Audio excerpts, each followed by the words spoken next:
Welcome, welcome, welcome, welcome, welcome, welcome, welcome back to Amy May with ASMR. Now today's video is going to be a bit different, and I'm going to be doing a pure whispers ramble pretty much. I'm just going to be talking about something that I've gone through not that long ago. For a good few years, so yeah, obviously this is just my experience with this condition. Also, I hope this doesn't annoy you too much, but basically I took the mic off the stand just so I can hold it and talk to you guys. So basically what I'm going to be talking about is something called scoliosis. Now, if you don't know what scoliosis is, it's basically a curvature in your spine, and it can either be in an S shape or a C shape. There's different reasons why you could develop it. Mine was called idiopathic scoliosis, which is where there's no specific reason why I had it, I just got it, but it's basically adolescence, so basically I got it when I was a teenager. So basically when you're going through your growth spurt as a teenager, that's when I got it. I mean, I didn't fully get it diagnosed. I didn't find out that I'd got scoliosis till I was 18, and I'm now 22, so 4 years. But before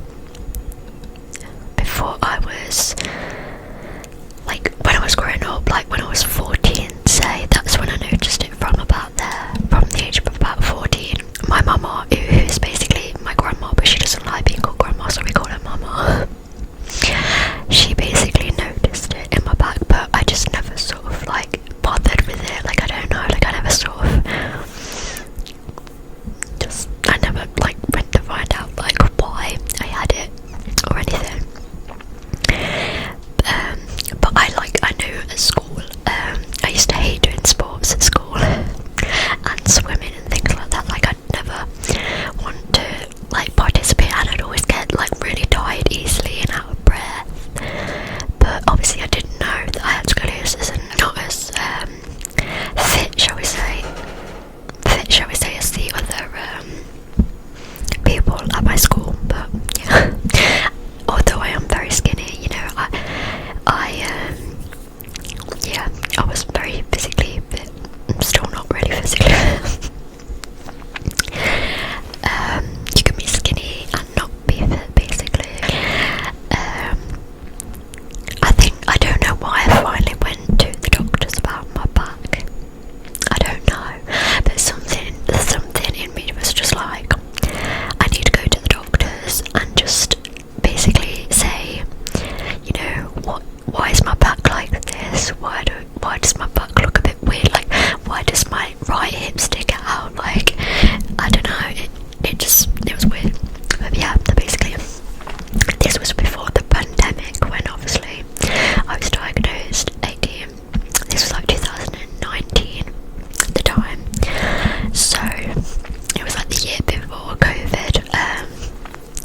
But basically I went into the doctor, my GP, and I saw a nurse, and basically I showed her my back, and you sort of bend down, because that's a sort of thing they get you to do, to bend down, because you're able to see the curve a little bit more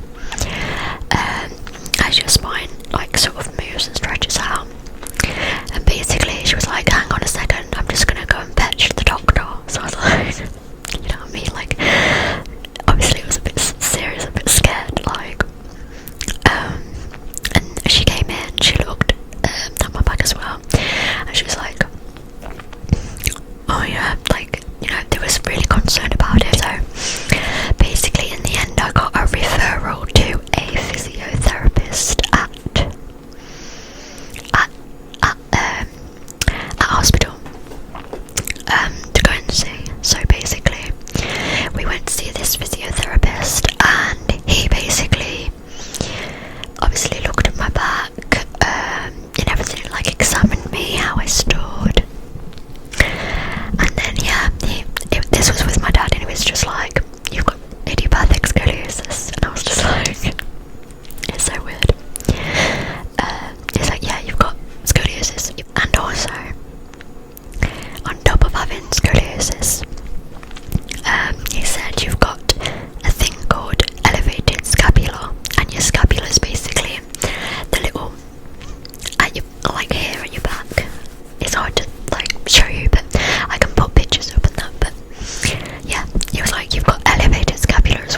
short, I was originally supposed to have my surgery, I think, in 2021.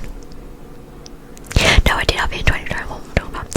I was supposed to have my surgery in 2020, but because of the pandemic, it got cancelled literally the last second, and I was like, I mean, it is annoying, but I get it. Like, I get why they couldn't do it, but it's just annoying because you sort of like prepare yourself, you know what I mean? Like, I came to the decision myself basically to have the surgery. I mean, from their point of view, they said to me that I didn't need it. Like, I didn't need the surgery. I wasn't as severe as other people, you know what I mean, that desperately need it. My curve was like about a 60 degree, 50 degrees, something like that. So mine wasn't that bad at all. Some people can have them like nearly 200 degrees, like it's crazy. But yeah, I came to the decision, because obviously I was over 18 anyway. I came to the decision that I didn't want the surgery. It was more cosmetic reasons, but for me personally, it wasn't just cosmetic reasons. It was more the fact that I was in pain as well. You know what I mean? Like, it was really affecting my. Obviously, I had low self-esteem because of it. I had low confidence because of it, and it's hard to explain to someone who's never had it, but it's like, because you can't always see scoliosis, people don't know that you've got it, you know what I mean? So it's hard to explain, because to everyone else that you probably look normal and you probably look like pretty and everything, but unless I physically show you my back, they wouldn't have seen my curve, you know what I mean? And to me, to the person who's got it, their mental health, you know what I mean, it affects their mental health. So, because we just sort of think that everyone's sort of like looking at us, and you know what I mean, like we always sort of pick on what we look like. But yeah, mine was more cosmetic reasons, although I was in pain as well, and I was really struggling to breathe and stuff. And I mean, it's because basically I couldn't like put clothes on very well, and like, because of how much my hips stuck out, it was like so like uncomfortable, like to put my bottoms on, like jeans on, anything on, because it was just so, everything would just ride up, and like the rest, because my body wasn't even, you know what I mean? But yeah, and before I even went to have the surgery, I also found out I had another condition. But I don't want to have even found out this if I hadn't have chosen to do the surgery. It's really weird, but basically I have something called low Willy Bond factor, something like that. I don't know, Willy Bond, I don't know how you pronounce it, but it's basically a blood disorder, and basically my blood can't clot. Which, I mean, it's kind of a good thing, because, you know, if your blood clot, you're not going to get blood clots. But, so basically I've got a blood disorder, so it means obviously I can't get blood clots, but if I do bleed out, it won't stop.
sensation in your legs.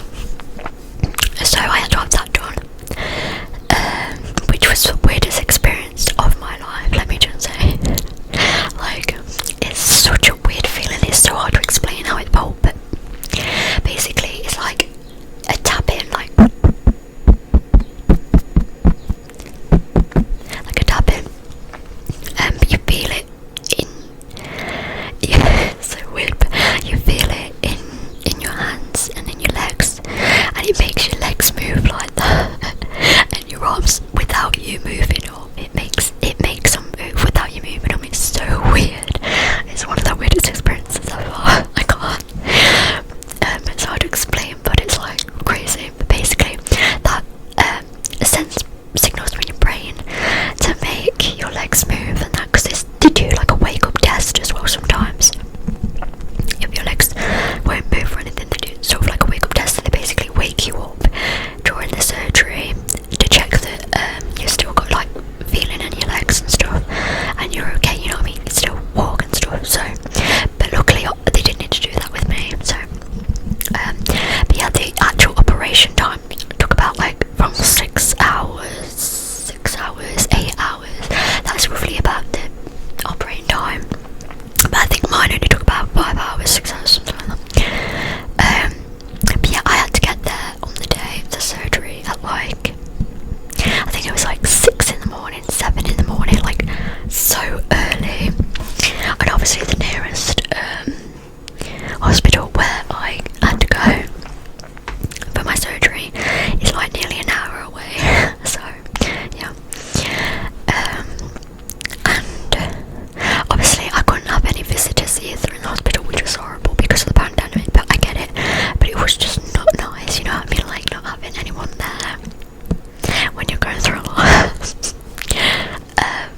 But yeah, so I basically went there. They obviously put little name tags on all my stuff, so obviously it wouldn't get like nicked or anything. And then I had it in like, and then basically I said goodbye to my family, which was really sad. I said goodbye to everyone, you know. And I had to lie down on the little trolleys, and this guy was like pushing me on this trolley while I was lying down through the corridors, with the gown on and stuff. And obviously I went into this little room before the operating room, and there was like about 5 or 6 people surrounding me, and I was just like, I was like, wow, like so overwhelmed. But there was this really nice lady talking to me, like she was like holding my hands, and they gave me like a warm blanket to keep me warm and everything, and they were just talking to me while people were just injecting me. But that's all I remember, because basically then they must have put the local anaesthetic in. But I can't remember obviously having the anaesthetic because I literally just would be out. But yeah, that's all I remember. And then obviously I don't really even remember the first day of surgery, like when I woke up. I think I woke up about 4 o'clock in the afternoon, 5 o'clock in the afternoon. But yeah, it was weird that day. I think I mainly just slept because obviously I was on a lot of like medication and stuff, and it was just crazy. I think like the day after or the next day, basically the physio came round, and they basically helped me set up on the bed, because obviously you've been lying down bedbound, you know what I mean, you hadn't been moving or anything. So they helped me sort of sit on the side of the bed and just move my legs a little bit while sitting down. And then I think a couple of days after, they got me to stand up and move, you know, stop walking. And obviously I couldn't leave the hospital till I at least walked like down the corridor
spasm, an ache and twinge, because basically my nerves are sort of healing and I'm sort of like repairing and everything in my back, and you've got like thousands of nerves in your back, so yeah.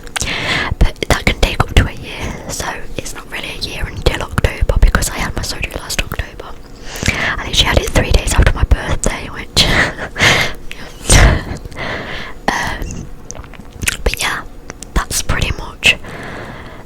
I will post the pictures of my spine before and after surgery on here, of my x-ray and also of the blood disorder thing, if you want. Like I can basically, or just put it in the description box, basically in more detail if you're interested. I also did a charity event where I used to stream for Scoliosis Association as well afterwards, because I just wanted to get something back. I think I raised about £100. But yeah guys, I hope you enjoyed this video. As always, I thought I would just give you an insight on like, and if there's any like questions you would like to know regarding this, then feel free to like comment